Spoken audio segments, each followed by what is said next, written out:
আসসালামু আলাইকুম ওয়া রাহমাতুল্লাহি ওয়া বারাকাতুহু। আলহামদুলিল্লাহি নাহমাদুহু ওয়া নাস্তাঈনুহু ওয়া নুসাল্লি আলা নাবিয়িহি ওয়া হাবিবিহি মুহাম্মাদি ওয়া আলিহি ওয়া আসহাবিহি আজমাইন। সুপ্রিয় দর্শক শ্রোতা, অনেক অনেক প্রীতি ও শুভেচ্ছা জানাচ্ছি আলোকিত প্রতিদিন অনুষ্ঠানের পক্ষ থেকে। এই মুহূর্তে যে যেখান থেকে এই অনুষ্ঠান দেখছেন, আশা করছি সকলে ভালো আছেন, সুস্থ আছেন, নিরাপদে আছেন। প্রিয় দর্শক শ্রোতা, আজ আমরা একটি চমৎকার বিষয় নিয়ে আলোচনা করব, আর একজন বিশিষ্ট ইসলামী চিন্তাবিদকে আমরা আমন্ত্রণ জানিয়েছি এই বিষয়টি নিয়ে আলোচনা করতে। চলুন আজকের অতিথিকে আপনাদের সাথে পরিচয় করিয়ে দিচ্ছি। আজ আমাদের সাথে আছেন বিশিষ্ট ইসলামী চিন্তাবিদ মুফতি রুহুল আমিন। আসসালামু আলাইকুম ওয়া রাহমাতুল্লাহি ওয়া বারাকাতুহু। ওয়ালাইকুম আসসালাম ওয়া রাহমাতুল্লাহি ওয়া বারাকাতুহু। মুহতারাম, কেমন আছেন? আলহামদুলিল্লাহ, আপনি ভালো আছেন? আলহামদুলিল্লাহ, ভালো আছি। জাযাকাল্লাহু খাইর। দর্শক, আমরা আজ আলোচনা করব ইসলামের সম্মানিত স্থান ও সময় এই বিষয়টি নিয়ে। ইসলামের কিছু জায়গা আছে যেই জায়গাগুলো অনেক সম্মানিত, এবং কিছু সময় আছে যেই সময়গুলো অনেক সম্মানিত। আজ আমরা সেই সম্মানিত জায়গাগুলো এবং সম্মানিত যে সময়, সেই সময়গুলো নিয়ে আজ আমরা আলোচনা করব। আমরা আজকের যে বিষয়টি আমরা আলোচনার মাধ্যমে চেষ্টা করব তুলে আনা, সেটা হলো যে ইসলামের যে গুরুত্বপূর্ণ সময়গুলো আছে, এই সময়গুলোতে আমরা ইবাদত বন্দেগী করব, কাজে লাগাবো, এবং যে সম্মানিত স্থানগুলো আছে সেই স্থানগুলো থেকে আমরা উপকার লাভ করার চেষ্টা করব সেখানে যাওয়ার মাধ্যমে। চলুন বিষয়টি নিয়ে আমরা আলোচনা শুনছি আমাদের প্রিয় অতিথির কাছ থেকে। আলহামদুলিল্লাহি রাব্বিল আলামিন, ওয়াসসালাতু ওয়াসসালামু আলা সাইয়্যিদিল মুরসালিন ওয়া আলা আলিহি ওয়া আসহাবিহি আজমাইন, আম্মা বা'দ। ফাউযু বিল্লাহি মিনাশ শাইতানির রাজীম। বিসমিল্লাহির রাহমানির রাহিম। ইন্নাস সাফা ওয়াল মারওয়াতা মিন শাআইরিল্লাহ। আলহামদুলিল্লাহ, আল্লাহ পাকের দরবারে লাখো কোটি শুকর, জাল্লা জালালুহু আম্মা নাওয়ালুহু, আমাদেরকে আজকের এই গুরুত্বপূর্ণ সময়ে গুরুত্বপূর্ণ একটি টপিক নিয়ে আলোচনা করার, দর্শকদের শোনার সুযোগ দিলেন। এজন্য রবের দরবারে শুকর আদায় করছি, আলহামদুলিল্লাহ। আপনাকে অনেক অনেক কৃতজ্ঞতা, ধন্যবাদ জ্ঞাপন করছি। গুরুত্বপূর্ণ একটি বিষয় আজকের আলোচনার জন্য নির্ধারণ করেছেন। আল্লাহ আপনাকে সর্বোত্তম বিনিময় দান করুন। আসলে ইসলাম একটি পরিপূর্ণ ধর্ম। Islam is a complete code of life. মানব জীবনের পরিপূর্ণ জীবন ব্যবস্থার নাম হলো ইসলাম। ইসলামের প্রত্যেকটি মিনিট, প্রত্যেকটা মুহূর্ত, মানব জীবনের 24 ঘন্টা, এই সবগুলো আল্লাহ পাকেরই দেয়া। 12 মাস, 7 দিন, 24 ঘন্টা, এবং পৃথিবীর ইঞ্চি ইঞ্চি মাটি, প্রত্যেকটা আল্লাহ রাব্বুল ইজ্জতেরই সৃষ্টি। সবগুলোকে আল্লাহ বানিয়েছেন, এবং এই সবগুলোর দাম, মর্যাদা, অবস্থান যেটা কম বেশি তারতম্য হয়েছে, আল্লাহর কাছে মর্যাদার বিবেচনায় কিছু তারতম্য হয়েছে, এইগুলো আল্লাহ পাকের পক্ষ থেকে নির্ধারণ করা। তাই আল্লাহ রাব্বুল ইজ্জত সারা পৃথিবীর কিছু জায়গাকে এবং 24 ঘন্টার মধ্যে কিছু নির্দিষ্ট সময়কে, 12টি মাসের মধ্যে নির্দিষ্ট কিছু মাসকে, এবং সপ্তাহের মধ্যে নির্দিষ্ট কিছু দিনকে আল্লাহ রাব্বুল ইজ্জত উম্মার জন্য বিশেষভাবে ঘোষণা করেছেন।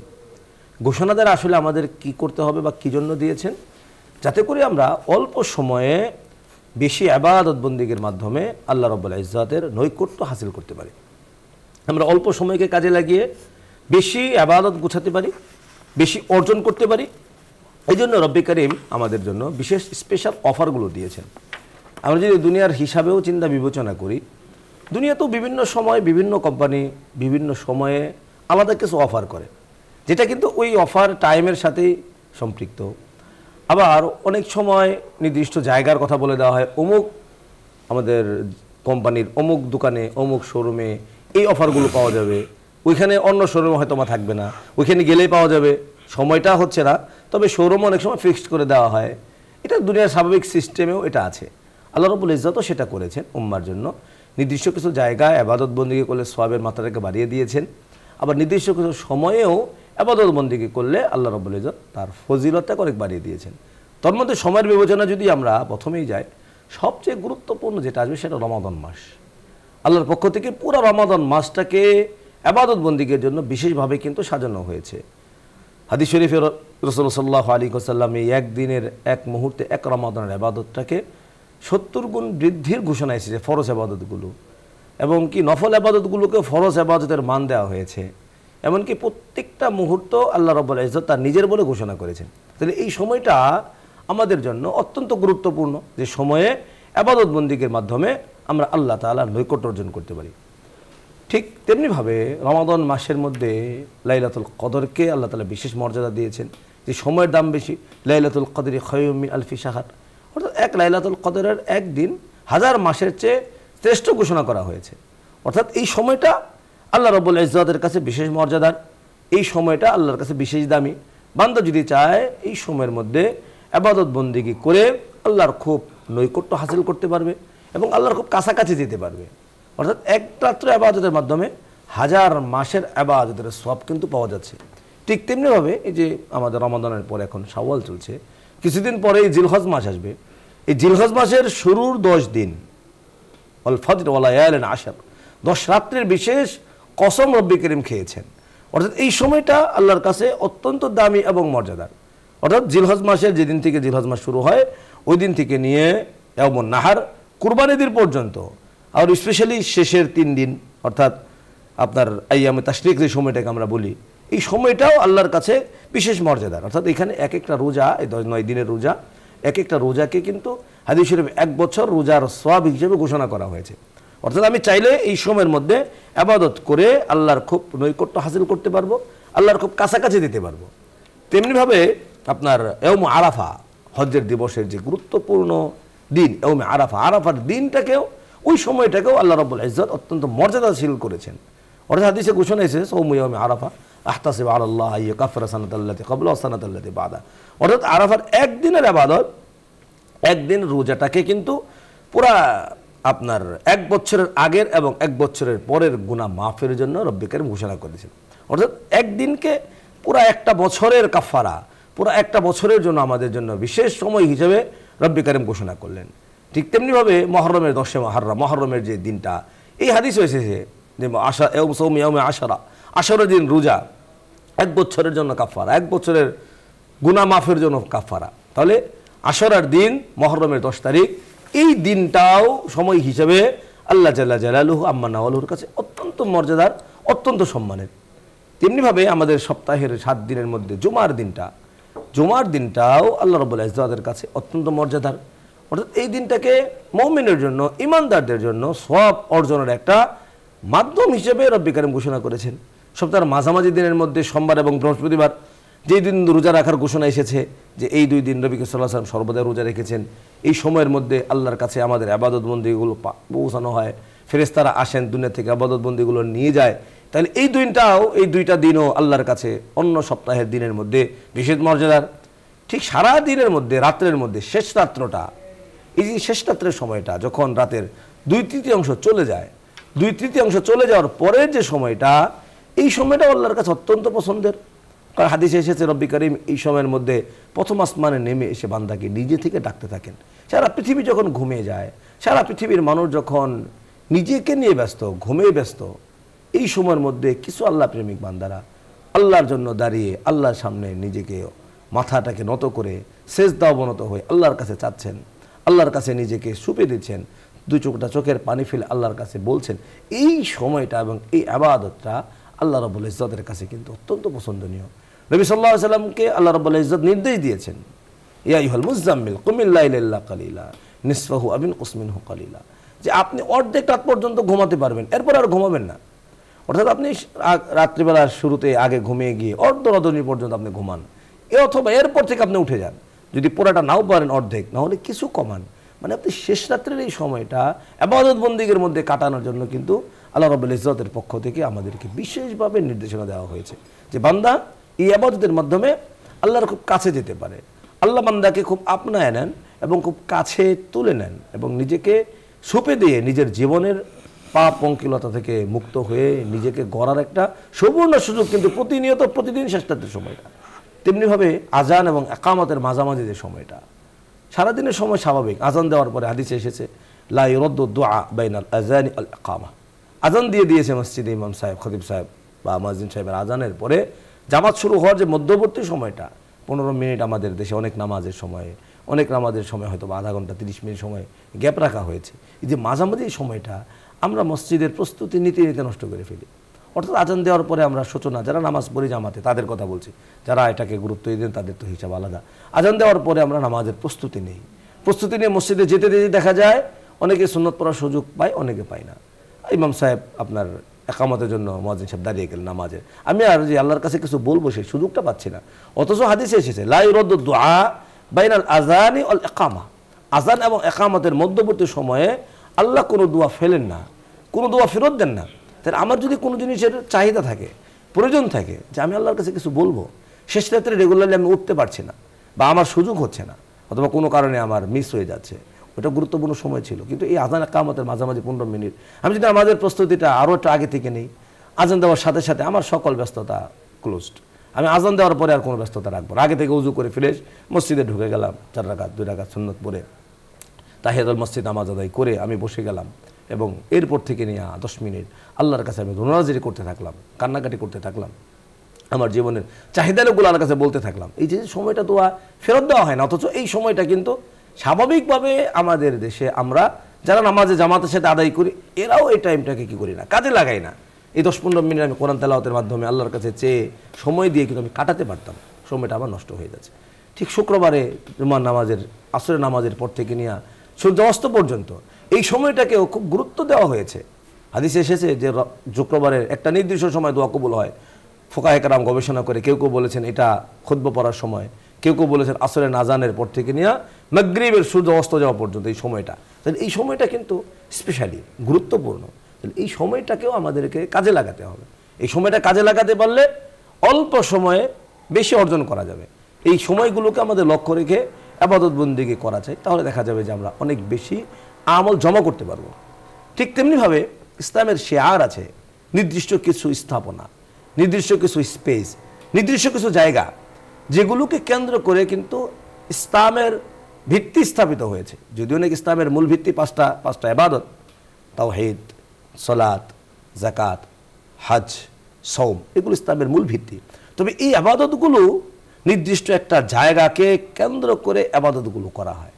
ইসলামে কিন্তু এই জায়গাগুলোর গুরুত্ব অনেক বেশি, কারণ সুস্পষ্ট কোরআনের আয়াত এসে ইন্না সাফা ওয়াল মারওয়া মিন শাআইরিল্লাহ, যে সাফা মারওয়া দুইটা জায়গার কথা বলেও আমাদেরকে বলে দিয়েছেন এটা ইসলামের শিআর, ইসলামের সৌন্দর্য, ইসলামের শিআর। ওমাই ইউআযযিম মিন শাআইরিল্লাহ ফাইন্নাহা মিন তাকওয়াল কুলুব। আবার আল্লাহ বলে দিলেন এগুলোকে যদি যারা সম্মান করবে, এই শিআরগুলোকে যারা মর্যাদা দিবে, এদের অন্তরের মধ্যে তাকওয়া প্রবেশ করবে।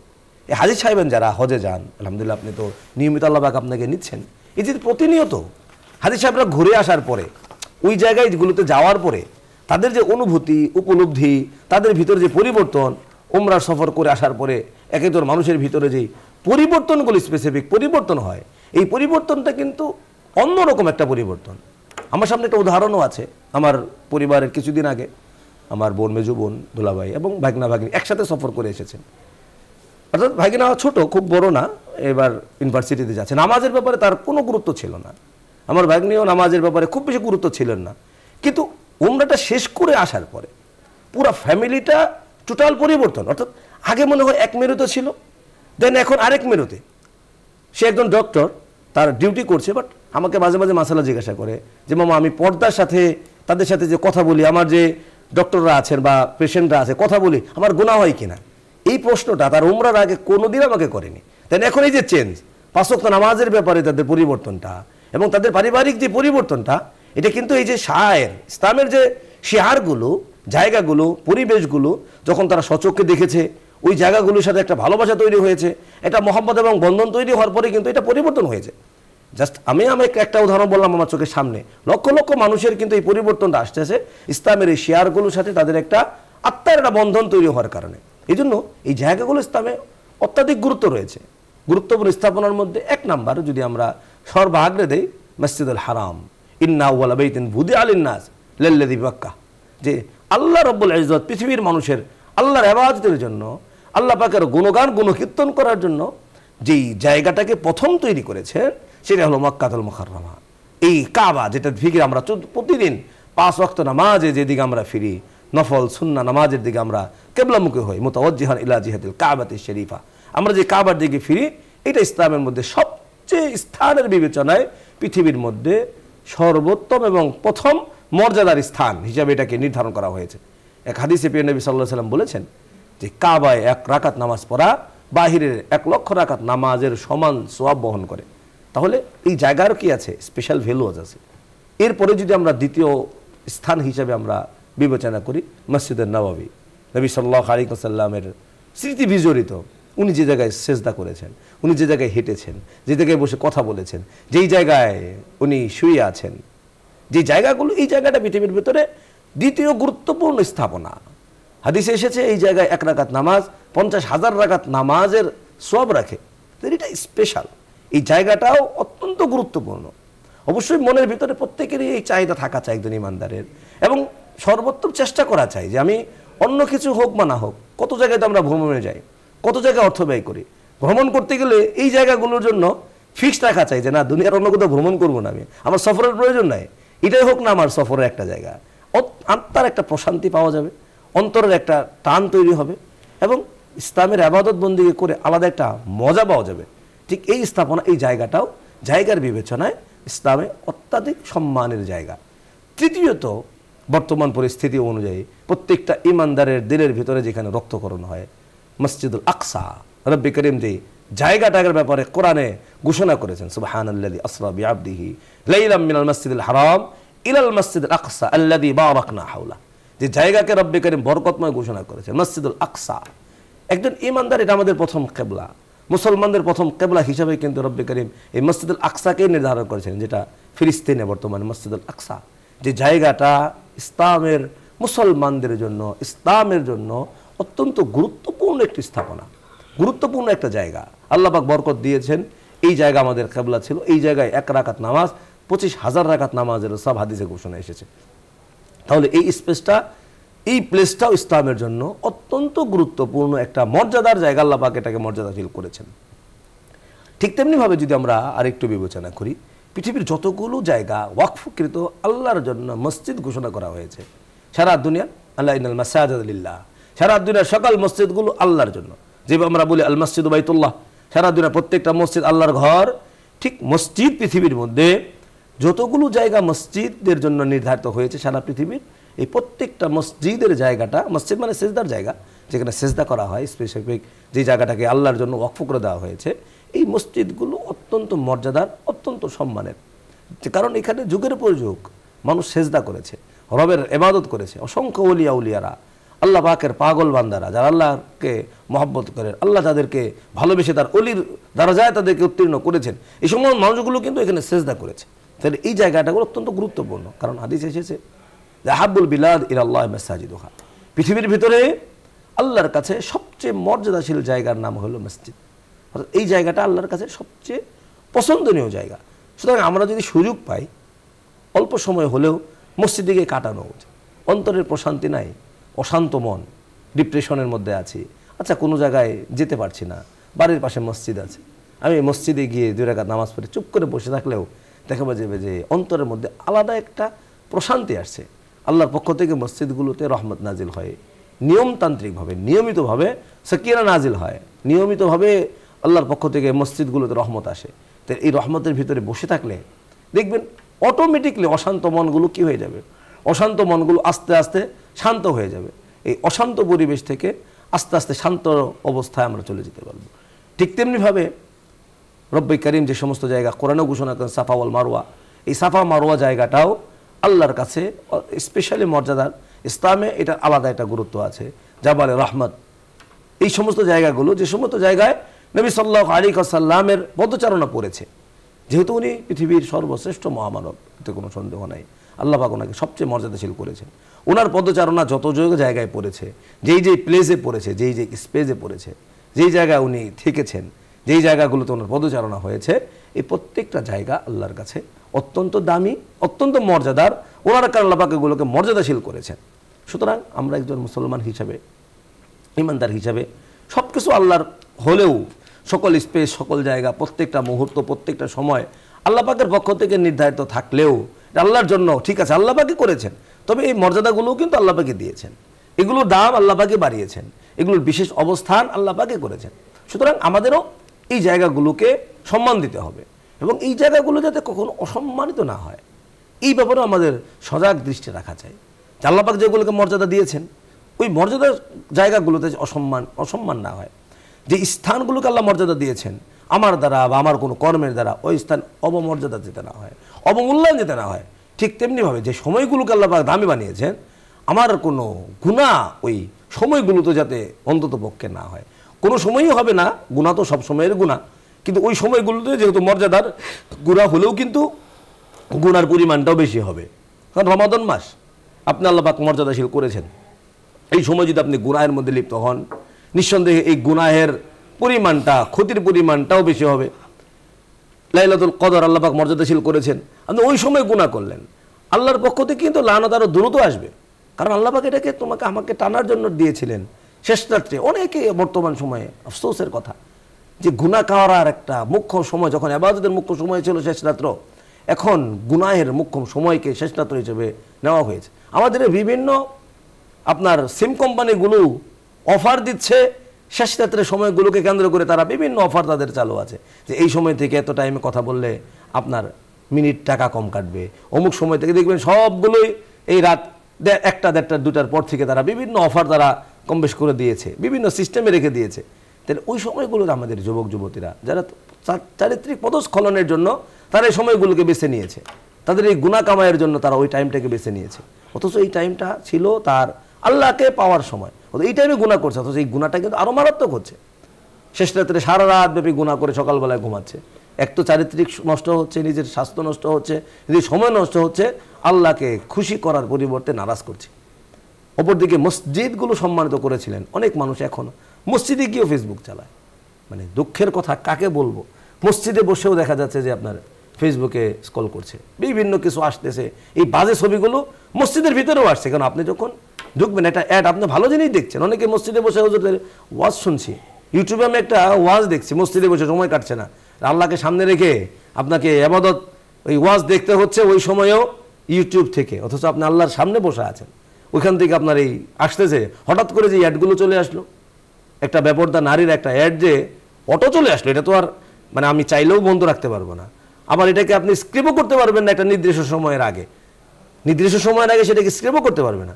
তো ওয়াজের ভিতরে ওনারা একটা বাজে একটা অ্যাড ঢুকিয়ে দিয়েছে, এগুলো আমরা দেখছি ওইখানে বসে বসে, মসজিদের মধ্যে বসে বসে। কাবা চত্বরে গিয়েছে, কাবার সামনে গিয়ে দেখা যাচ্ছে যে আপনার গুনাহ করছে, ওইখানে গিয়ে সেলফি, তো স্বাভাবিক, এটা স্বাভাবিক হয়ে গেছে, মনে হয় সবাই বৈধ বলেই ধরে নিয়েছে যে এই জায়গায় এগুলো অবৈধ না, বাট একেবারে চলছে তো চলছে। নারী পুরুষের অবাধ বিচরণ। টাঙ্গাইলে বড় একটা মসজিদ আছে, 201 গম্বুজ মসজিদ, আমার এলাকা টাঙ্গাইলের মানুষ আমি, ওইখানে নারী পুরুষ মসজিদের ভিতরে ঢুকে সেটাকে প্রদর্শনী স্থান বানিয়েছে। মসজিদটাকে এখন মানে বিভিন্ন, ওদের অপরাধ না, যারা দায়িত্বশীল ওনারা তো এটা ঘোষণা করেনি, বরং নিষেধও করেছেন, কিন্তু ওই জায়গাগুলোকে আমরা এখন বেহায়াপনা আড্ডাখানা হিসাবে মানুষ গ্রহণ করেছে। দল বেঁধে যাচ্ছে, মসজিদে ঢুকছে, মসজিদে বসে গল্প করছে, বেপরদা নারীরা মসজিদের ভিতরে ঢুকে দেখছে সুন্দর জিনিস। মসজিদ দেখতে গিয়ে ইসলামের এই পবিত্রতম জায়গা, আল্লাহর সবচেয়ে পছন্দনীয় জায়গাকে আমরা এখন গুনাহের মাধ্যম হিসেবে গ্রহণ করেছি। এই জায়গা থেকে আমাদের খুব বেশি সতর্ক হওয়া চাই। এমনিতেই তো গুনাহ থেকে সতর্ক থাকা চাই, পাশাপাশি যে সমস্ত প্লেসগুলোকে আল্লাহ সম্মানিত করেছেন, যে সমস্ত সময়গুলোকে রব্বে কারীম সম্মানিত করেছেন, আবার ওর মধ্যে যাতে করে কি না হয়, অপরাধ না হয়, ওই সময়ের মধ্যে যাতে আমার গুনাহ না হয়, ওই সময়ের মধ্যে আমার রবের নাফরমানি না হয়, এই ব্যাপারে খুব সতর্ক থাকা চাই। আসলে সময় যেগুলো চলে গেছে, সেই মূল্যবান সময়গুলো জীবন থেকে, সেগুলো আর কখনো আসবে না, কিন্তু সামনে যে সময়গুলো আসবে সম্মানিত সময়, সেই সময়গুলোকে আসলে গনিমত হিসেবে আমাদের যদি গ্রহণ করতে পারি আমরা, তাহলে আমরা সেখান থেকে কিছু পাবো। অনেক অনেক ধন্যবাদ। দর্শক, আমরা খুব গুরুত্বপূর্ণ আলোচনা শুনেছি মোহতারামের কাছ থেকে। আসলে এই যে জায়গাগুলো, এই জায়গাগুলো আসলে আমলের যে প্রতিদান, এটা বৃদ্ধি করা হয়।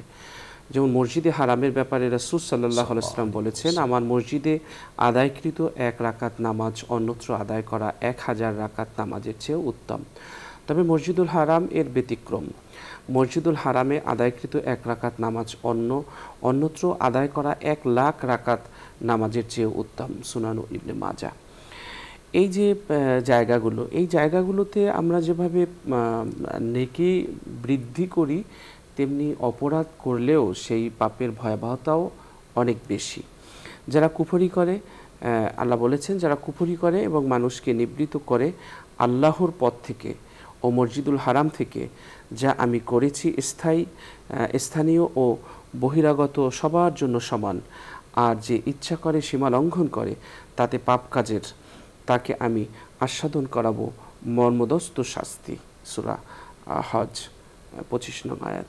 অর্থাৎ যেই জায়গাটা সবার জন্য আল্লাহ তাআলা করেছেন, পবিত্রতম করেছেন, সীমা লঙ্ঘন করে যদি সেই জায়গায় বসে এবং পাপ কাজের সীমা যদি লঙ্ঘন করে তাহলে কঠিনতম শাস্তি আল্লাহ তাআলা দিবেন। তো এই জন্যে এই মসজিদে হারাম, মসজিদে আকসা এটাও একটা পবিত্রতম জায়গা। মসজিদে আকসা যেটা, সেটা আমাদের প্রথম কিবলা ছিল। আজ সেটাও আসলে এই পবিত্রতম ভূমি আজকের মানুষ মানে ইহুদিরা তাদের দখলে নিচ্ছে, অপবিত্র করার প্রয়াস চালাচ্ছে তারা। আজ সবচেয়ে বড় তেলের মজুদ মুসলিমদের হাতে। 57টিরও বেশি ভূখণ্ড মুসলিম তাদের নিয়ন্ত্রণে, মুসলমানদের নিয়ন্ত্রণে। আর মুসলমানদের প্রত্যক্ষ এবং পরোক্ষ ভোটে যে কোনো আন্তর্জাতিক সংস্থাগুলো ভেঙে যেতে পারে, তারপরও তারা ঐক্যবদ্ধভাবে এই পবিত্রতম জায়গাকে, পবিত্রতম জায়গার সম্মান রক্ষার জন্যে ঐক্যবদ্ধভাবে তারা প্রয়াস চালাতে ব্যর্থ হয়েছে। তো আল্লাহর কাছে আমরা আজকের এই অনুষ্ঠান থেকে প্রার্থনা জানাবো, তিনি যেন আমাদের যে পবিত্রতম স্থানগুলো রয়েছে ইসলামের, সেই জায়গাগুলোকে রক্ষার জন্য আরও আমাদের বেশি পদক্ষেপ নেওয়ার তৌফিক দান করেন। এবং যে সময় রয়েছে ইসলামের পবিত্রতম মর্যাদাময় সময়, সেই সময়গুলোকে যেন আমরা যথাযথভাবে কাজে লাগাতে পারি। আল্লাহ তাআলা যেন আমাদেরকে সেই তৌফিক শক্তি আমাদেরকে দান করেন। দর্শক, আমরা অনুষ্ঠানের পর্যায়ে একটি মোনাজাত করব, আপনারাও চাইলে আমাদের সাথে মোনাজাতে শরীক হতে পারবেন। اللهم صل على سيدنا ونبينا وشفينا وحبيبنا ومولانا محمد صلى الله عليه وعلى آله وأصحابه وبارك وسلم. اللهم آمين. ربنا ظلمنا أنفسنا وإن لم تغفر لنا وترحمنا لنكونن من الخاسرين. اللهم آنيس وشتي في قبري. اللهم ارحمني بالقرآن العظيم واجعله لي إماما ونورا وهدى ورحمة. اللهم ذكرني منه ما نسيت وعلمني منه ما جهلت وارزقني تلاوته آناء الليل وآناء النهار واجعله لي حجة يا رب العالمين. बुजुर्गों की नहीं हमको जरूरत, गुलाम अपना बना मुझको खुदाया. मीना गोयम कितातम बापे जीर कलमे आफो बरगुना हम काश. মহিয়ান গুণিয়ান সর্বশক্তিমান মেহেরবান দয়ালু দাতা, আপনার শাহী দরবারে ভিখারির মতো হাত পেতেছি, কাঙ্গালের মতো হাত পেতেছি। আল্লাহ, আপনি আমাদের জিন্দেগির সমস্ত গুনাহ খাতা মাফ করে দিন। যা করার ছিল তা করিনি, যা করতে আপনি নিষেধ করেছেন তা করেছি, নেয়ামত দিয়েছেন শুকরিয়া আদায় করতে পারিনি, আদেশ করেছেন বন্দিগি করতে পারিনি। আল্লাহ তাআলা, আপনার হুকুমের বাহিরে যেন আর কদম না চালাতে পারি সেই ব্যবস্থা করে দিন। আল্লাহ তাআলা, বাকি জীবনটা আপনার পথে থাকার তৌফিক, শক্তি, সামর্থ্য আমাদেরকে দান করুন। আল্লাহ তাআলা, যে যেখান থেকে হাত পেতেছে এদের মধ্যে যারা অসুস্থ সুস্থ করে দিন। আল্লাহ, যাদের মা বাবা আত্মীয় স্বজন অন্ধকার কবরে চলে গেছে তাদের সবাইকে আপনি মাফ করে দিন। সবার জিন্দেগির গুনাহ মাফ করে তাদের কবরকে জান্নাতের বাগান বানিয়ে দিন। এই অনুষ্ঠানের পৃষ্ঠপোষক বসুন্ধরা গ্রুপের চেয়ারম্যান, আল্লাহ তাকে না খায়াতে তৈবা দান করুন। আল্লাহ তাআলা, বসুন্ধরা গ্রুপকে কবুল আর মঞ্জুর করুন, সকল প্রতিষ্ঠানকে কবুল আর মঞ্জুর করুন। সুবহানা রাব্বিকা রাব্বিল ইজ্জাতি আম্মা ইয়াসিফুন ওয়া সালামুন আলাল মুরসালিন ওয়ালহামদুলিল্লাহি রাব্বিল আলামিন। আমিন আমিন। দর্শক, দীর্ঘ সময় আমাদের সাথে যারা থেকেছেন সকলকে অনেক অনেক ধন্যবাদ। আল্লাহ সবাইকে সুস্থ রাখুন, ভালো রাখুন, সেই প্রত্যাশা রেখে আমরা আজ এখানেই শেষ করছি। আগামীকাল এই অনুষ্ঠান দেখার আমন্ত্রণ রেখে আল্লাহ হাফেজ। আসসালামু আলাইকুম ওয়া রাহমাতুল্লাহি ওয়া বারাকাতুহু।